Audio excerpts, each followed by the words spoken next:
الله أكبر الله أكبر الله أكبر الله أكبر.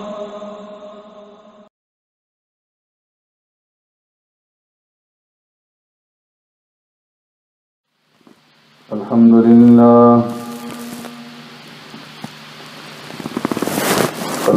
لله نحمده ونستعينه ونستغفره ونؤمن به ونتوكل عليه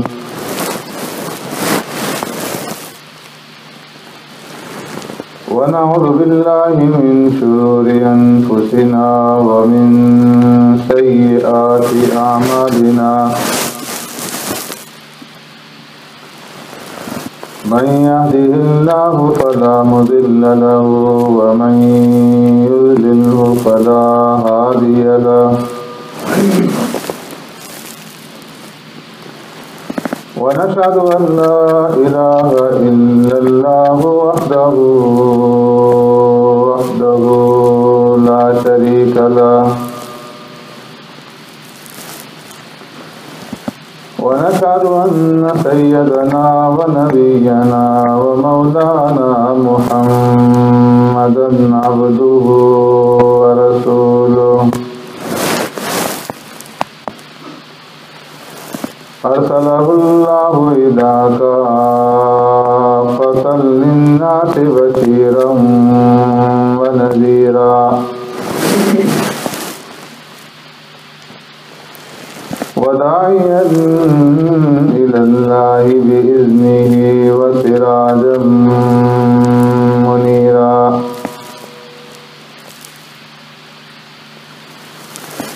أما بعد فقد قال الله تبارك وتعالى في القرآن المجيد والفرقان الحميد فأعوذ بالله من الشيطان الرجيم بسم الله الرحمن الرحيم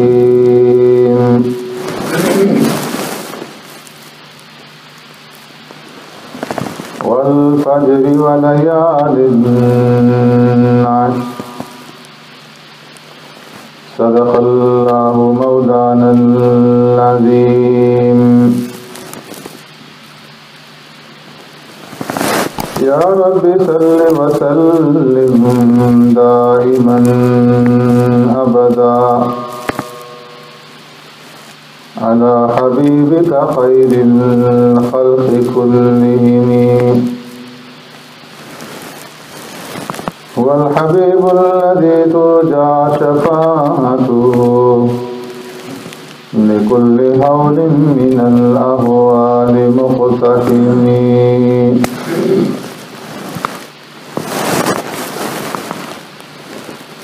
والفجر قسم فجر کے وقت کی ولیال عشر اور قسم ہے 10 راتوں کی. آمنت باللہ وبآیاتہ.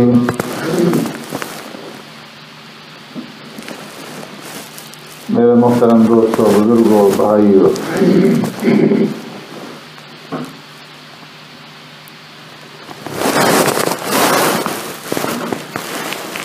یہ ذی الحجہ کا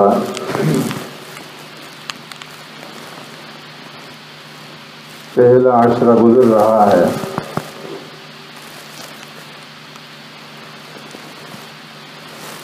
اور اس عشرے کی بہت ہی زیادہ فضیلت بیان فرمائی گئی ہے.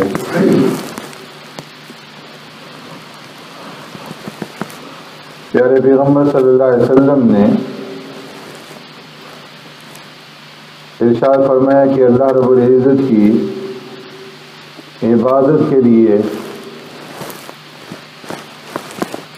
عشرہ ذی الحجہ سے بہتر کوئی زمانہ نہیں ہو سکتا کہ اس میں ایک دن کا روزہ رکھنا ایک سال کے روزوں کے برابر اور رات کے اندر عبادت کرنا لیلۃ القدر کی عبادت کے برابر۔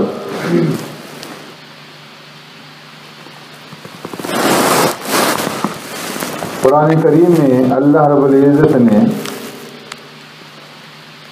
وَلَيَالٍ عَشْرٍ ان 10 راتوں کی قسم کھائی،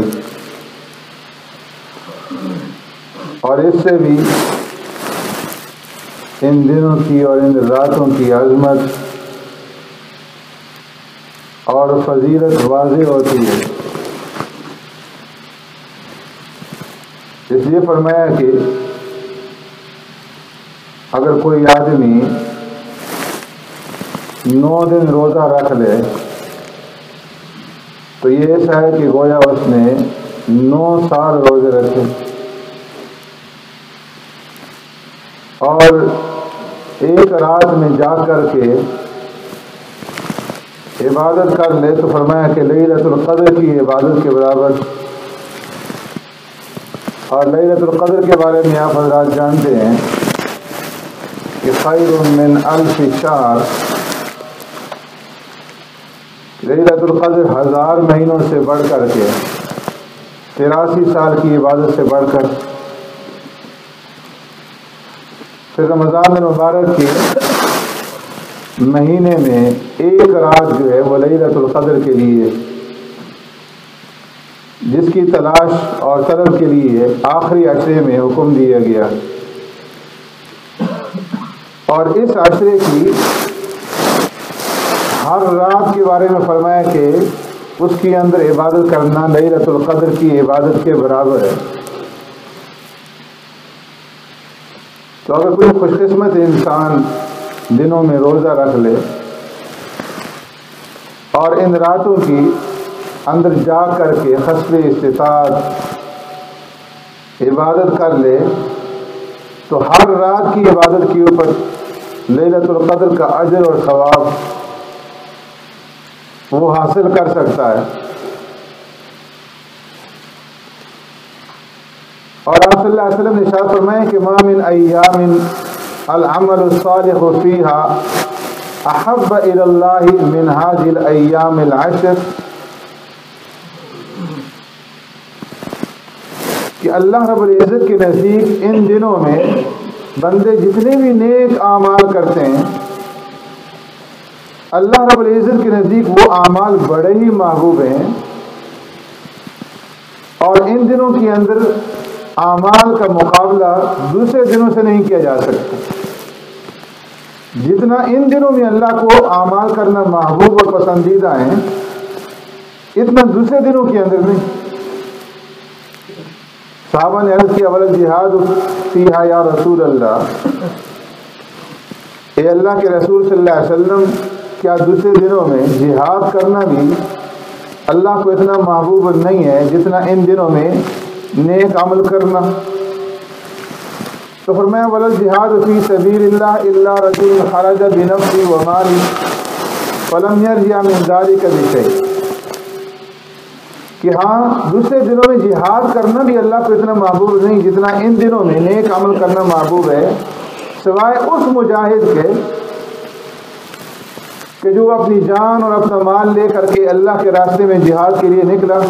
جان بھی قربان کر دی، مال بھی قربان کر دیا، اور ان میں سے کسی بھی چیز کو لے کر کے واپس نہ لوٹا، تو ایسا مجاہد اور اس کا وہ عمل جہاد اللہ کو محبوب اور پسندیدہ ہے یقیناً۔ اس لیے پیارے پیغمبر صلی اللہ علیہ وسلم نے ارشاد فرمایا کہ یہ دن بڑے قیمتی دن ہیں، فَأَكْثِرُوا فِيهِنَّ التَّسْبِيحَ وَالتَّهْلِيلَ وَالتَّحْمِيدَ وَالتَّكْبِيرَ۔ اس لیے ایک تو ان دنوں کے اندر یہ عمل کرنا ہے کہ دنوں کو روزہ رکھنا جو 1 سال کے روزوں کے برابر، رات کو عبادت کرنا شب قدر کی عبادت کے برابر، اور اس کے ساتھ ساتھ کثرت کے ساتھ رات اور دن میں چلتے پھرتے اٹھتے بیٹھتے ان تسبیحات کی کثرت کرنا اور ذکر اور ورد کرنا، فَأَكْثِرُوا فِيهِنَّ التَّسْبِيحَ سبحان اللہ والتحلیل لا الہ الا اللہ والتحمید الحمد للہ والتکبیر اللہ اکبر۔ تو یہ جو تسبیحات ہیں سبحان اللہ، الحمد للہ، لا الہ الا اللہ، اللہ اکبر، ان تسبیحات کا ان دنوں کے اندر کثرت کے ساتھ ورد کرنا، اس کا پیارے پیغمبر صلی اللہ علیہ وسلم نے حکم دی۔ ایک روایت میں آپ صلی اللہ علیہ وسلم نے ارشاد فرمایا کہ یہ تسبیحات اتنی قیمتی ہیں، صحابہ اکرام سے فرمایا کہ تم میں سے کون ایسا ہے کہ جو اتنی عبادت کر سکے، اتنے اعمال کر سکے کہ روزانہ احد پہاڑ کے برابر وہ عبادت کر لے۔ عرض کی اللہ کے رسول ہم میں سے تو کوئی بھی اس کی طاقت نہیں رکھتا کہ روزانہ اتنا عمل کرے کہ احد پہاڑ کے برابر ہو جائے۔ تو فرمایا تم میں سے ہر ایک آدمی اس کی طاقت رکھتا ہے، اور پھر فرمایا کہ سبحان اللہ ایک مرتبہ کہنا یہ ایسا ہے کہ احد پہاڑ کے برابر اس نے عمل کیا۔ جس نے الحمدللہ کہا اس کو اتنا اجر و ثواب ملے گا جتنا اس نے احد پہاڑ کے برابر عمل کیا، اور لا الہ الا اللہ کے اوپر جو اجر و ثواب ملے گا وہ احد پہاڑ کے برابر، اور اللہ اکبر کہنے کے اوپر جو اللہ کی طرف سے اجر و ثواب ملے گا وہ احد پہاڑ کے برابر ہے۔ ایک روایت میں فرمایا کہ جس آدمی نے 100 مرتبہ سبحان اللہ کہا، یہ ایسا ہے اس نے 100 عربی غلام آزاد کر لی، اور جس نے 100 مرتبہ الحمدللہ کہا، یہ ایسا ہے جیسے اس نے 100 گھوڑے بمائے ساز و سامان کیے اللہ کے راستے میں جہاد کے لیے دے دی، اور جس نے 100 مرتبہ اللہ اکبر کہا، یہ ایسا ہے اجر اور ثواب کے اعتبار سے جیسے اس نے 100 اونٹ قربان کیے اور ان کی قربانی مقبول ہو گئی۔ اور لا الہ الا اللہ فرمایا یہ تو زمین اور آسمان کے درمیان کی فضا کو بھر دیتے۔ تو اس لیے ان دنوں کے اندر خاص طور پر ان تسبیحات کا ذکر کرنا، اس کا ورد کرنا، اس کی کثرت رکھنا، خود بھی اور دوسروں کو بھی اس کی ترغیب دینا۔ سبحان اللہ، الحمدللہ، لا الہ الا اللہ، اللہ اکبر۔ اور پھر ان دنوں کے اندر جو اعمال ہیں ان میں سے ایک عمل ان لوگوں کے لیے جو قربانی کرتے ہوں وہ یہ ہے کہ جب ذی الحجہ کا چاند نظر آ جائے، جس نے قربانی دینی ہے، تو فرمایا کہ وہ اپنے ناخن نہ کاٹے، اپنے جسم کے بال جو ہے وہ نہ کاٹے، بالوں کو نہ منڈوائے اور ناخن نہ تراشے جب تک کہ اس کی قربانی نہ ہو جائے۔ قربانی کے بعد جو ہے پھر وہ اپنے ناخن کاٹ لے۔ بعض نے فرمایا کہ یہ مستحب عمل ہے، اور بعض نے اس کو وجوب کا درجہ بھی دیا ہے۔ کم از کم مستحب کا درجہ تو رکھتا ہی ہے یہ عمل۔ تو جس نے قربانی کرنی ہو تو وہ ان 10 دنوں کے اندر اپنے ناخن نہ تراشے اور بال نہ منڈوائے جسم کے کسی بھی حصے۔ پھر اسی طرح ان دنوں کے اعمال میں سے خاص طور پر جو یوم عرفہ ہے، 9 ذی الحجہ، اس دن کی پیارے پیغمبر صلی اللہ علیہ وسلم نے مزید فضیلت بیان فرمائی کہ یوم عرفہ 9 ذی الحجہ کو روزہ رکھنا، فرمایا میں اللہ رب العزت کی ذات سے یقین رکھتا ہوں اور مجھے اللہ کی ذات کے اوپر یہ پختہ توقع ہے کہ 1 سال گزشتہ اور 1 سال آئندہ کے گناہوں کے لیے کفارہ بن جائے۔ تو اگر باقی دنوں میں توفیق نہ ہو، کم از کم 9 ذی الحجہ یوم عرفہ کے دن روزہ رکھنے کا اہتمام کر لیا جائے۔ اور پھر جو عید کی رات ہے، اس رات کے بارے میں پیارے پیغمبر صلی اللہ علیہ وسلم نے الگ سے فضیلت بیان فرمائی۔ ایک تو یہ کہ ہر رات کے اندر شب قدر کی عبادت کا اجر و ثواب، اور فرمایا کہ من احیا لیلۃ العید، جس آدمی نے عید کی رات کو زندہ کیا عبادت کے ساتھ، تو فرمایا جس دن سارے لوگوں کے قلوب مر جائیں گے اس دن اس انسان کا قلب زندہ رہے گا، اس دن اس کا دل نہیں مرے گا، یعنی قیامت کا دن کہ جو انتہائی وحشت کا دن ہوگا، نفسی نفسی کا دن ہوگا، اور ہر ایک انسان کے اوپر نفسی نفسی کا عالم ہوگا۔ یوم تری الناس سکارى وما هم بسکارى ولکن عذاب اللہ شدید، سارے لوگ مدہوش ہوں گے، بدحواس ہوں گے، نشہ کسی کیفیت ہوگی، اور میں وہ کسی چیز کا نشہ نہیں ہوگا، لیکن اللہ کے عذاب کا جو دہشت ہوگی اس کی وجہ سے لوگ سکر کی اور نشے کی کیفیت میں ہوں، مدہوش ہوں، بدحواس ہوں۔ لیکن جو آدمی عیدین کی رات، عید الفطر اور عید الاضحیٰ کی رات کو جاگ کر کے عبادت کرے گا، فرمایا کہ وہ اس کیفیت سے محفوظ رہے گا، اور اس کے اوپر کوئی رنج اور غم نہیں ہوگا اس دن کے اندر، اس دن اس کا دل زندہ ہوگا۔ ایک روایت میں پیارے پیغمبر صلی اللہ علیہ وسلم نے ارشاد فرمایا کہ 5 راتیں ایسی ہیں کہ جو آدمی ان 5 راتوں کو زندہ کر لے اور ان راتوں میں اللہ کی عبادت کر لے، وجبت لہ الجنہ، ان کے لیے جنت واجب ہو جائے گی۔ وہ 5 راتیں کون سی؟ 8ویں، 9ویں اور 10ویں ذی الحجہ کی رات، اور 15 شعبان کی، اور عید الفطر کی رات۔ تو یہ جو 3 راتیں ہیں، یوم النحر 8ویں ذی الحجہ کی رات، پھر یوم عرفہ کی رات، اور پھر عید کی دن والی رات، فرمایا کہ یہ 3 راتیں اور 15 شعبان کی رات اور عید الفطر کی رات جو آدمی جا کر کے اللہ کی عبادت کر لے اس کے لیے جنت واجب ہو جائے گی۔ تو ان راتوں میں جتنی اللہ توفیق دے زیادہ سے زیادہ عبادت کر لیں،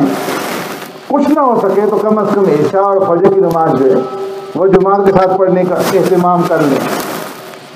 تو رات کو زندہ کر لیں، اور پوری رات اجر اور عبادت کا اجر و ثواب جو ہے اللہ رب العزت عطا فرما لیں گے۔ اور پھر ان ایام میں 9ویں ذی الحجہ سے جو عمل شروع ہوتا ہے وہ تکبیرات تشریق کا ہے۔ یوم عرفہ 9 ذی الحجہ کو فجر کی نماز سے لے کر کے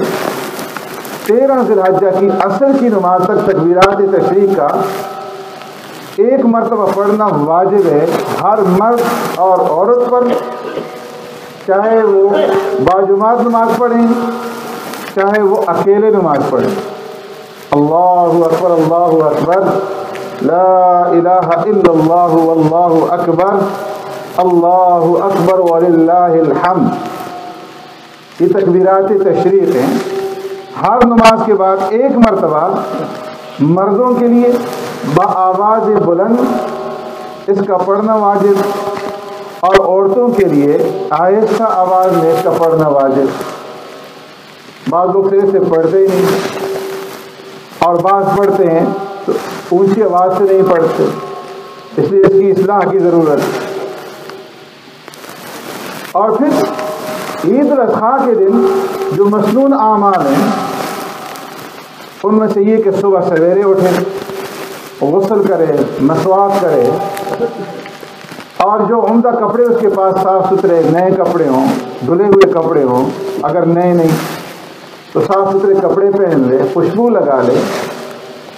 اور عید کی نماز کی تیاری کرے۔ عید کی نماز سے پہلے کچھ نہ کھائے، اور عید کی نماز کے لیے جب جائے تو راستے میں ان تکبیرات کو پڑھتا ہوا جائے، اللہ اکبر، اللہ اکبر، لا الہ الا اللہ واللہ اکبر، اللہ اکبر وللہ الحمد۔ پیارے پیغمبر صلی اللہ علیہ وسلم کا معمول یہ تھا کہ ایک راستے سے جاتے تھے اور واپسی پہ دوسرا راستہ اختیار فرماتے، اس لیے ایک راستے سے جائے، دوسرے راستے سے واپس ہو، اور ان تکبیرات تشریق کا اہتمام کرے عید کے دن. اور پھر سب سے بڑا جو عمل ہے وہ قربانی کا عمل. پیارے پیغمبر صلی اللہ علیہ وسلم ہجرت فرما کر مدینہ منورہ تشریف لے گئے. 10 سال مدینہ میں قیام رہا اور ان 10 سالوں میں مسلسل پیارے پیغمبر صلی اللہ علیہ وسلم قربانی فرماتے رہے. اور نہ صرف خود اپنی طرف سے قربانی فرمائی بلکہ امت کی طرف سے بھی آپ صلی اللہ علیہ وسلم نے قربانی فرمائی. اس لیے فرمایا کہ قربانی کا یہ عمل مکہ مکرمہ کے ساتھ خاص نہیں ہے بلکہ دنیا کے جس کونے کے اندر بھی مسلمان آباد ہے اگر اس کے اوپر شرائط پائی جاتی ہیں تو شرائط کے پائے جانے کے بعد اس کے اوپر قربانی کرنا واجب ہے. شرائط کیا ہیں؟ مسلمان ہو، عاقل ہو، بالغ ہو، مقیم ہو اور اتنا اس کے پاس مال ہو کہ 52.5 تولہ چاندی یا اس کی قیمت کے اس کی مالیت کے برابر ہو جائے. خواہ سونا چاندی کی شکل میں ہو، زیورات کی شکل میں ہو، نقدی کی صورت میں ہو، مال تجارت کی صورت میں ہو یا ضرورت سے زائد فرنیچر کی اور باقی استعمالی چیزوں کی صورت میں ہو یا مسکونہ مکان کے علاوہ دوسرے مکان کی صورت کے اندر ہو. جس آدمی کے پاس اتنی مالیت ہے تو اس کے اوپر قربانی کرنا واجب. پھر قربانی اور زکوٰۃ کے اندر فرق ہے. زکوٰۃ کے لیے بھی صاحب نصاب ہونا ضروری، قربانی کے لیے بھی صاحب نصاب ہونا ضروری، لیکن زکوٰۃ کے لیے یہ ہے کہ خولان خول پورا سال گزر جائے کہ وہ صاحب نصاب رہے. اور قربانی کے لیے سال کا گزرنا شرط نہیں ہے. ایک دن پہلے اگر اس کے پاس اتنا مال آ جاتا ہے کہ وہ صاحب نصاب بن جاتا ہے یعنی 52.5 تولہ چاندی یا اس کی قیمت اس کے پاس آ جاتی ہے تو اس کے اوپر قربانی کرنا یہ واجب ہے. اگر قربانی نہیں کرے گا تو گناہ گار ہوگا، واجب کا تارک بنے گا. تو شرط یہ ہے کہ عاقل ہو، اگر مجنون ہے دیوانہ ہے اس کے اوپر قربانی نہیں ہے چاہے وہ صاحب نصاب ہے. بالغ ہو، نابالغ ہے، بچہ ہے، اگر اس کے پاس اتنا مال ہے وہ صاحب نصاب ہے تو اس کے اوپر قربانی نہیں ہے، نہ اس کے ولی کے اوپر اس کی طرف سے قربانی نہیں. مقیم ہو، اگر مسافر ہے اور شرعی مسافر ہے تو اس کے اوپر بھی قربانی نہیں. تو اس لیے جو بھی صاحب نصاب ہوں اور بالغ ہوں، مرد ہے، عورت ہے، بالغ اولاد ہے، اگر ہر ایک کے پاس اتنی مالیت ہے کہ وہ 52.5 تولہ چاندی کی قیمت اور اس کی مالیت کو پہنچتی ہے تو اس کی قربانی واجب ہے. یہ نہیں ہے کہ گھر کا ایک آدمی گھر کا سربراہ قربانی کر لے تو پورے گھر کی طرف سے قربانی ہو جائے گی، بلکہ ہر ایک آدمی کو اپنے اعمال کا خود جواب دہ ہونا ہے رب العالمین کے سامنے. جس طرح نماز پڑھنے سے روزہ ادا نہیں ہوتا اور روزہ رکھنے سے زکوٰۃ ادا نہیں ہوتی، زکوٰۃ دینے سے حج ادا نہیں ہوتی، اسی طرح فرمایا صدقہ خیرات کرنے سے قربانی ادا نہیں ہوتی. اگر کوئی آدمی یہ سوچے کہ جی بجائے جانور ذبح کرنے کے ہم صدقہ خیرات کر دیتے ہیں، جتنے کا بکرا ملتا ہے اتنا پیسے ہم جو ہے وہ صدقہ خیرات کر دیتے ہیں، فقیروں میں اور مسکینوں میں بانٹ دیتے ہیں، فرمایا وہ ہمیشہ کے لیے گناہ گار ہو. عبادت کی جو صورت اللہ نے مقرر کر دی ہے اسی صورت کو اپنانا پڑے گا اور اسی صورت کو اختیار کرنا پڑے گا، تب وہ عبادت اللہ کے یہاں مقبول ہوگا. تو اس لیے گھر کے اندر جتنے بھی آدمی صاحب نصاب ہوں عام طور پر جو ہے لوگ اس کا خیال نہیں کرتے. ایک قربانی گھر میں دے دی، سمجھتے ہیں کہ سب کی طرف سے ادا ہو. ترغیب دینی چاہیے اپنے گھر والوں کو. بیوی کے پاس اگر اتنی مالیت ہے، سونا چاندی اس کے پاس موجود ہے، بچوں کے پاس اتنی مالیت ہے، تو ہر ایک آدمی اپنی طرف سے قربانی دے. اور یہ نہیں ہے کہ ایک آدمی اگر نماز نہیں پڑھتا تو قربانی بھی نہ دے، ایک آدمی روزہ نہیں رکھتا تو تراویح بھی ادا نہ کرے.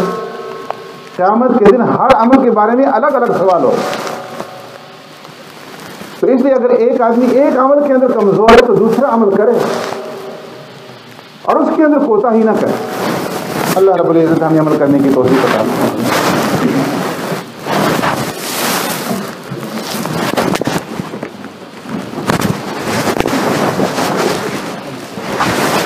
الحمد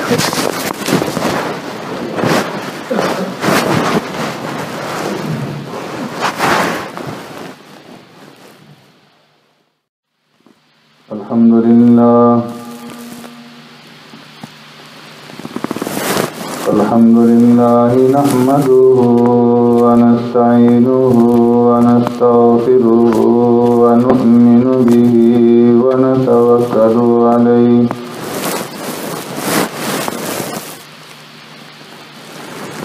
ونعوذ بالله من شرور أنفسنا ومن